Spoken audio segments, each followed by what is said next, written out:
નમસ્કાર દોસ્તો, શાંતિશ્રમ ન્યૂઝમાં આપનું સ્વાગત છે। પાટણ ખાતે 42 ઠાકોર સમાજની દીકરીઓને રહેવા અને ભણવા માટે પાટણ 42 ઠાકોર સમાજ ટ્રસ્ટ દ્વારા શ્રી સદારામ કન્યા છાત્રાલયનું નિર્માણ થઈ રહ્યું છે, જેની મુલાકાતે બનાસકાંઠાના સાંસદ જ્ઞાનીબેન ઠાકોર, પૂર્વ ધારાસભ્ય ચંદનજી ઠાકોર સાથે અન્ય ઠાકોર સમાજના અગ્રણીઓ ઉપસ્થિત રહેલ। સમગ્ર દેશભરમાં રાજગરાના હબ તરીકે ઓળખાતા ડીસા માર્કેટ યાર્ડમાં હાલ રાજગરાની આવક શરૂ થઈ ગઈ છે। ડીસાના રાજગરાની માંગ ભારત દેશમાં જ નહીં પરંતુ વિદેશમાં પણ મોટા પ્રમાણમાં રહે છે, પરંતુ આ વર્ષે ડીસામાં રાજગરાના પાકને હવામાન અનુકૂળ ન આવતા રાજગરાની ક્વોલિટી સારી ન બનતા રાજગરામાં ખેડૂતોને હાલ નુકસાન ભોગવવાનો વારો આવ્યો છે। ડીસા ખાતે થતો રાજગરો એ હાલમાં વિશ્વના 10થી પણ વધુ દેશોમાં જાય છે। ખાસ તેની ગુણવત્તાને લઈ સમગ્ર વિશ્વભરમાં ડીસાનો રાજગરો મોકલવામાં આવે છે। દાંતા તાલુકાના જોતસર ગામના આદિવાસી ખેડૂત ડાભી મફાભાઈ રાયસાભાઈએ પહાડી વિસ્તારમાં નવતર પ્રયોગ કર્યો છે। તેમણે હિમાચલથી મેળવેલા 300 સ્ટ્રોબેરીના રોપાઓનું વાવેતર કરી સફળતા મેળવી છે। આ વિસ્તારના પાણીની અછત અને માટીની મર્યાદાઓ ધરાવે છે। સામાન્ય રીતે અહીં ઘઉં, કપાસ, મકાઈ અને બાજરી જેવા પારંપરિક પાકો જ લેવામાં આવે છે, પરંતુ મફાભાઈએ એક NGO પાસેથી રોપા અને માર્ગદર્શન મેળવી મલ્ચિંગ અને ડ્રીપ ઇરિગેશન પદ્ધતિનો ઉપયોગ કરી સ્ટ્રોબેરીનું સફળ ઉત્પાદન કર્યું છે।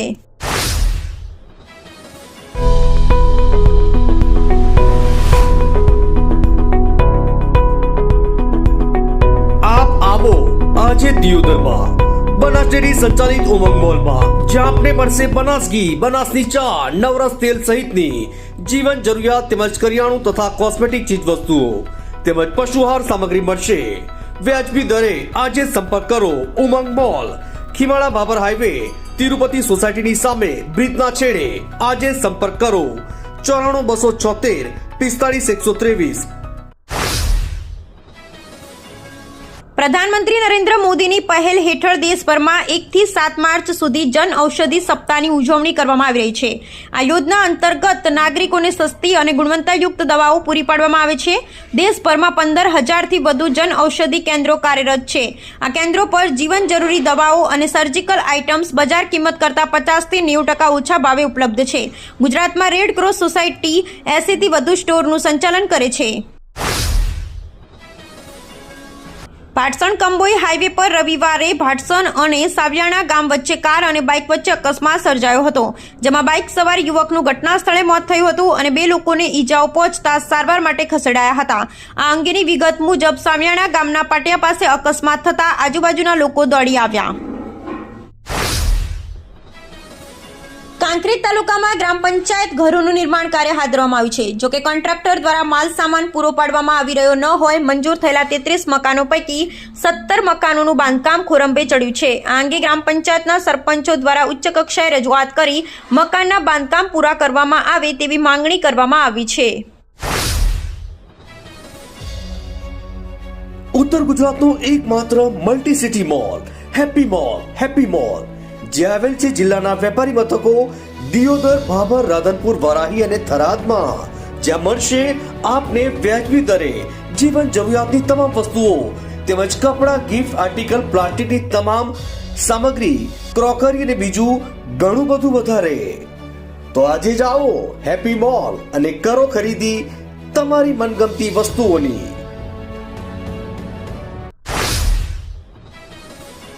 પાલનપુર ગઠામણ બ્રિજનું કામ ચોમાસા પહેલા પૂરું કરવા માંગ। પાલનપુરમાં અમદાવાદ હાઈવે પર ભારે ટ્રાફિકની અવરજવર વચ્ચે ગઠામણ બ્રિજનું કામ શરૂ થયું છે, જેમાં હાલમાં બંને બાજુથી અડધો રોડ ખોદી વચ્ચે ખીલાસરીનું સ્ટ્રક્ચર ઊભું કરવાની કામગીરી હાથ ધરાઈ છે।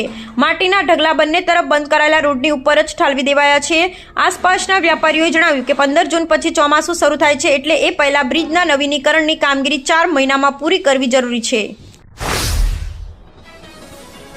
ચાણસ્મા હાઈવે પર બંસી કાઠિયાવાડી હોટલની બાજુમાં આવેલ બંસી નાસ્તા કોર્નરમાં અચાનક આગ લાગવાની ઘટના બની છે। આગના કારણે દુકાનમાં રહેલો તમામ માલ સામાન બળીને ખાખ થઈ ગયો છે। આગની ઘટના બનતા જ આસપાસના લોકોના ટોળે એકઠા થયા હતા। લોકોએ તાત્કાલિક આગ ઓલવવાનો પ્રયાસ કર્યો હતો।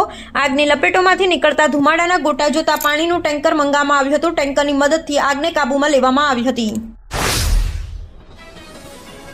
પાટણ તાલુકાના મણુદ ગામે એક મહત્વપૂર્ણ કેસમાં ચુકાદો આવ્યો છે. સ્પેશિયલ એનડીપીએસ કોર્ટના જજ પ્રશાંત એચ શેઠે આરોપી અહેમદ ખાન હનીફ ખાન મલેકને 10 વર્ષની સખત કેદની સજા ફટકારી છે. આ કેસ ડિસેમ્બર 2020નો છે.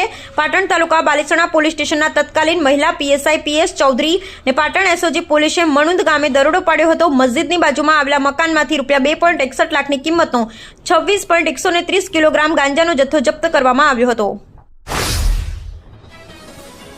ગુજરાત ક્ષત્રિય ઠાકોર સેના દિયોદર તાલુકા અને શહેરના હોદ્દેદારોની કારોબારી મીટિંગ યોજાઈ, જેમાં બનાસકાંઠા જિલ્લા પ્રમુખ ડીડી ઝાલેરા, મુકેશજી ઠાકોર, રામભાઈ ઠાકોર, દિનેશજી, રાહુલભાઈ, મનુજી, બાબાજી સાથે તાલુકા અને શહેરના ટીમના હોદ્દેદારો, પૂર્વ હોદ્દેદારો, જવાબદાર કાર્યકર્તાઓ અને આગેવાનો હાજર રહ્યા હતા. કારોબારી મીટિંગમાં આવનારા સમયમાં સંગઠન મજબૂત થાય અને સંગઠનની વિચારધારા થકી શિક્ષણ, વ્યસન મુક્તિ સાથે સમાજલક્ષી પ્રવૃત્તિઓ કરી વિસ્તારના લોકોને મદદરૂપ થવાની વિસ્તૃત ચર્ચા વિચારણાઓ કરવામાં આવી હતી. થરાદમાં માલસણ માઇનોર નર્મદા કેનાલમાં એક નંદી પડી જવાની ઘટના બની હતી. સ્થાનિકોએ આ અંગે થરાદ નગરપાલિકાના ફાયર બ્રિગેડને જાણ કરી હતી. ફાયર બ્રિગેડની ટીમ તરત જ ઘટના સ્થળે પહોંચી ગઈ હતી. ફાયર બ્રિગેડની ટીમે સ્થાનિક રાહદારી અને જીવદયા પ્રેમીઓ સાથે મળી બચાવ કામગીરી શરૂ કરી. ટીમે ભારે જહેમત ઉઠાવી નંદીને કેનાલમાંથી સુરક્ષિત રીતે બહાર કાઢ્યો. બચાવ કરાયેલા નંદીને તરત જ ખુલ્લી જગ્યામાં છોડી મૂકવામાં આવ્યો. ફાયર બ્રિગેડની ત્વરિત કાર્યવાહી અને સ્થાનિક લોકોના સહયોગથી એક જીવનું રક્ષણ થયું. ગુજરાત કોંગ્રેસ વિધાનસભા વિપક્ષના નેતા અમિત ચાવડા, અમદાવાદ શહેર કોંગ્રેસના પ્રમુખ હિંમતસિંહ પટેલ, કાંકરેજ વિધાનસભા ધારાસભ્ય અમૃતજી ઠાકોર તેમજ અન્ય કોંગ્રેસી આગેવાનોએ ગત રોજ ઓઢવ ખાતે રબારી વસાહતની મુલાકાત લીધી. તંત્ર દ્વારા જે ડિમોલિશનની કામગીરી કરાઈ છે ત્યાં લોકો સાથે મુલાકાત કરી.